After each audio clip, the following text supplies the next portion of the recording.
আটা, ময়দা, সুজি এবং কোনো রকম বেক করার ঝামেলা ছাড়াই বানিয়ে ফেলুন এরকম মালাই কেক। কি ভাবছেন তো কিভাবে? চলুন শুরু করি। হ্যালো এভরিওয়ান, আসসালামু আলাইকুম, welcome back to my another video. এখানে আমি 6 পিসের মতো পাউরুটি নিয়েছি, যেগুলোর ব্রাউন অংশ আমি খুব ভালোভাবে কেটে নেব। আপনারা চাইলে এখানে 8 পিস বা 10 পিস বা 4 পিসের পাউরুটি ব্যবহার করতে পারেন, এটা আপনাদের চয়েস। তো আমার পাউরুটির ব্রাউন অংশগুলো কাটা হয়েছে সবগুলোরই। এখন চুলায় একটি প্যান বসিয়ে মাঝারি আঁচে এই পাউরুটিগুলোকে আমি ভেজে নেব। পাউরুটিগুলোকে সবসময় মাঝারি আঁচে সেঁকে নেবেন, না হলে কিন্তু এর কালার চলে আসবে।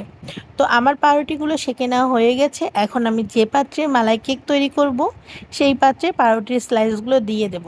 আমি প্রতিটা স্টেপে 3টা করে স্লাইস দিয়ে দিয়েছি। এখন চলুন মালাই তৈরি করি ইনস্ট্যান্ট। তো এর জন্য আমি একটি প্যানে 3 টেবিল চামচ চিনি দিয়ে সেটাকে আমি ক্যারামেল তৈরি করে নিয়েছি। ক্যারামেলের কালারটা যখন এরকম চলে আসবে, তখন সেখানে আমি 3 কাপ পরিমাণ দুধ দিয়ে দেব। দুধটাকে কিন্তু আমি আগে থেকে জাল করে নিয়েছিলাম। এরপর সেখানে 1/3 কাপ গুঁড়ো দুধ, 1 টেবিল চামচ পরিমাণ কর্নফ্লাওয়ার এবং 3 টেবিল চামচ পরিমাণ চিনি দিয়ে দিয়েছি। চিনির পরিমাণটা আপনারা কমিয়ে দিতে পারেন মিষ্টির স্বাদ অনুযায়ী। দুধটাকে ঘন করার জন্য এখানে কর্নফ্লাওয়ার এবং গুঁড়া দুধ ব্যবহার করা হয়েছে। এখন এটাকে আমি ঘন করে নেব।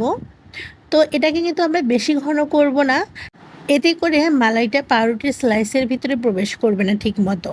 তো যাই হোক, আমার এখানে মালাইটা অলরেডি হয়ে এসেছে। তো এরকম থিকনেসটাই আমাদের জন্য পারফেক্ট।